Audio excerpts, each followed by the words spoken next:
The Warriors' schedule has been released. The roster is almost complete. It feels like it's been forever since we've last seen the Warriors on the court, but the wait is almost over. We're going to see dominance coming from the Bay Area again soon, but before that, we gotta go over everything that's been happening recently for the defending champs. First off, let's talk about Kuminga and what he's been up to this offseason. Ever since the Warriors won the championship, Kuminga has played in 4 Summer League games and 3 FIBA games. And let me tell you, he's been a monster. I mean, check out this play here. Here's Kuminga playing for his home country in the World Cup qualifiers. He's being harassed like 15 feet out from the three-point line, but look at what he does next. He puts his head down, charges towards the rim and draws the foul, and gets the bucket. Man, he's going to be doing that a lot for the Warriors this season. So far, nothing has really changed in terms of his efficiency. Looking at his international statistics, he's still a beast when it comes to 2-point field percentages, but when it comes to 3-point shooting and free throws, he could definitely use some work there. But hey, so could Giannis, right? And he still became a 2-time MVP. Next, let's have a listen to what Stephen A. Smith had to say about him a little while ago. I'm worried about Kuminga. I'm hearing too many things about him off the court in terms of his head, the level of discipline that he lacks, some of the foolishness. I'm not getting in his personal business. I'm not saying nothing like that. I'm talking attitude. I'm not talking actions. I'm saying that attitude, the level of focus, commitment, determination, just putting your head down, doing the work. I'm hearing that he's shortchanging the Warriors in that regard, and he got to get his act together. All right, so I'm actually glad Stephen A. brought this up on live television. Kuminga is only 19 years old still? So hearing criticism like that is perhaps just what the doctor ordered. In my eyes, what Stephen A. said was a good wake-up call. I'm not worried about young Kuminga at all. And when it's all said and done, he's going to be a key contributor for when the Warriors win the 2023 championship. Next off, I want to move on to James Wiseman. If you do a quick search of Wiseman, you'll find a ton of trade rumors on him. Whether it's for Miles Turner, Kelly Olynyk, or someone else. It's just noise, so I recommend ignoring those things. I mean, time and time again, Joe Lacob, the owner of the Warriors, has said that he believes Wiseman is quote-unquote a monster and truly believes in the long-term potential of the 2020 number 2 overall pick. Anyways, in the Summer League, Wiseman played in 4 games where he averaged about 10 points and 5 rebounds a game in limited minutes, and overall looked really good. I mean, look here. James Wiseman sets the screen for Mack Mcclung, who then hits him with the no-look pass for the open dunk. Next season, with Curry and Poole running the pick and rolls along with Wiseman, the Warriors are going to have an offensive system that, for all intents and purposes, is going to be unstoppable. Next off, I want to go over the sleeper in the Warriors organization. I'm talking about Moses Moody.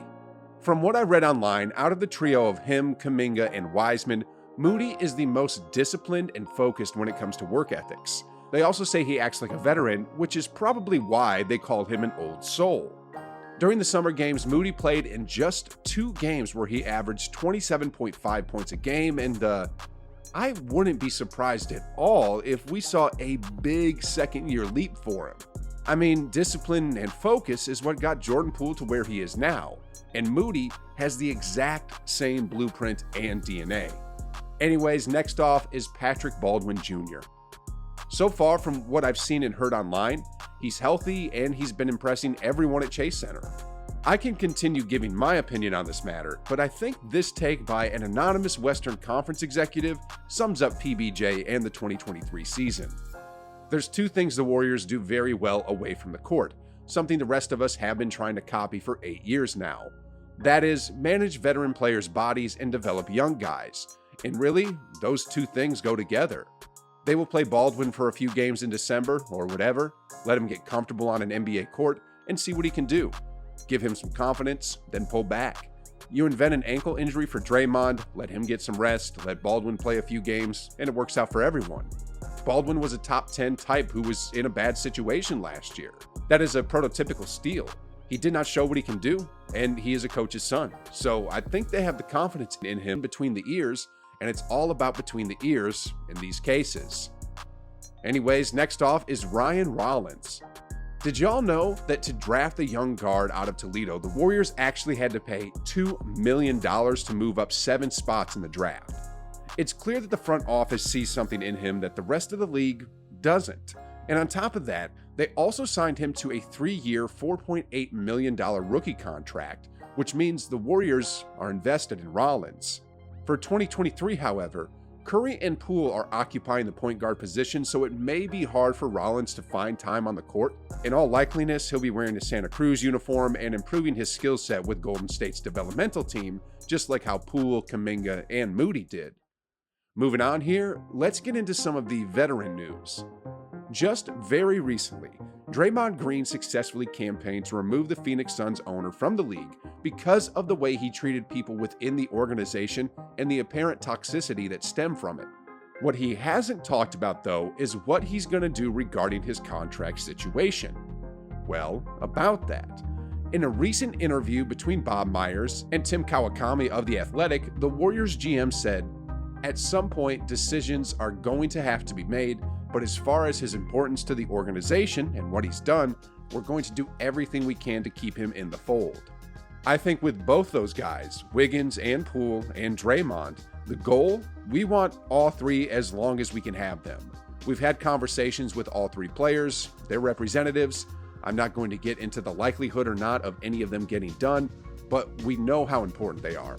I don't know if we win a championship last year if you take any of them away. Draymond, his pedigree, he'll go down as one of the best Warriors ever to put on a uniform. Sheesh, guys. All I know is that next year's offseason is going to be a gong show with the Warriors and their salary tax problem. Anyway, let's move on to Poole and Wiggins next. Recently on a podcast, the Warriors head coach had this to say of Jordan Poole.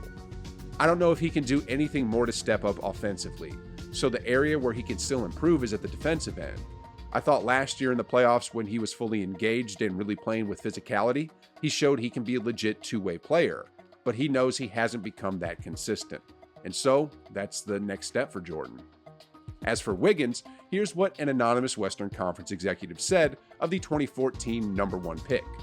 "Wiggins is like the opposite version of Harrison Barnes, where Barnes won rings early, then wanted to get a bigger role and be a star. He got to do that for some bad teams and now is, geez, I wish I was winning again. Wiggins is going the opposite way. He's pretty well set on staying with the Warriors if they can pay him."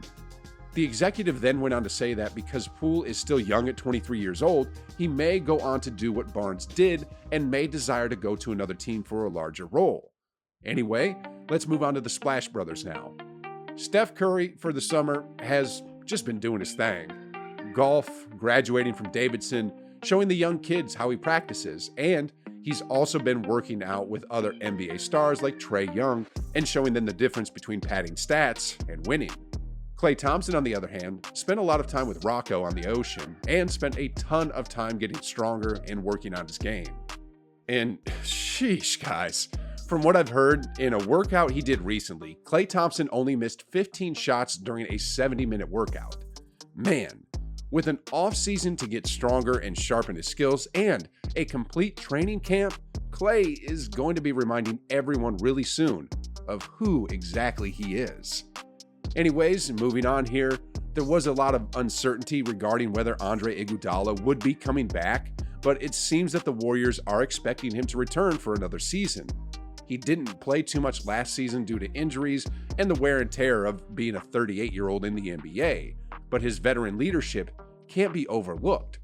Iguodala played a huge role as a mentor to a lot of the younger Warriors, and even to Andrew Wiggins, especially in the finals. Having him around for another year gives the Warriors a greater chance of repeating as NBA champions. Next off, we have the 2 veterans that were acquired in the offseason, and I'll start with Dante Divincenzo. Did y'all know that if we include the salary tax, the Warriors are pretty much paying a max contract for Divincenzo? I'm actually really excited for the 6'4" guard joining the Warriors. I mean, he's been a champion at every level of basketball, and although he's not the defensive hound that Gary Payton was, he's no slouch either. And then on the plus side, he's an efficient shooter. JaMychal Green, on the other hand, had an off year last season shooting just 26% from downtown. He was reported to be playing through a wrist injury, however, and if you zoom out a bit and look at the last 3 or 4 years, Green was shooting the long ball at about 40% while bringing toughness to each team he played on. Anywho, in addition to these 2 veterans, the Warriors also signed on a few players to their training camp roster. I want to talk about 3 of them in specific: Jerome Robinson, Trevion Williams, and Mack Mcclung.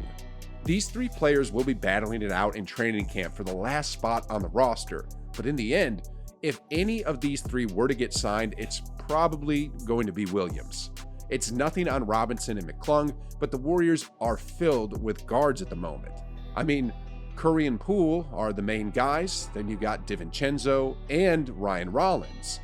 Then if you include the 2-way contract players the Warriors signed, you'll have to add Lester Quinones and Quindary Witherspoon as well. The Warriors, like most teams in the league, are loaded at the guard position, whereas Trevion Williams, like Kevon Looney, is a 6'9" center who can bang in the post and grab rebounds. If the Warriors could replicate him into something like Looney, then hey, they got something. And speaking of Looney, after that Game 6 where he grabbed like 22 rebounds, teams will have to game plan for him now. And as for what Looney has in store for 2023, he recently told NBC that one of his goals for the season is to be in the conversation for making one of the 2 all-defensive teams. He also has been reported saying that his body feels healthier than it has ever been since his senior year in high school, and that he's looking to play in every single game again this year. The 2023 Warriors season is about to start soon, and with the 6 core members of last year's championship coming back, plus the development of their younger lottery talents and recent acquisitions, fireworks are coming back to the Bay Area soon.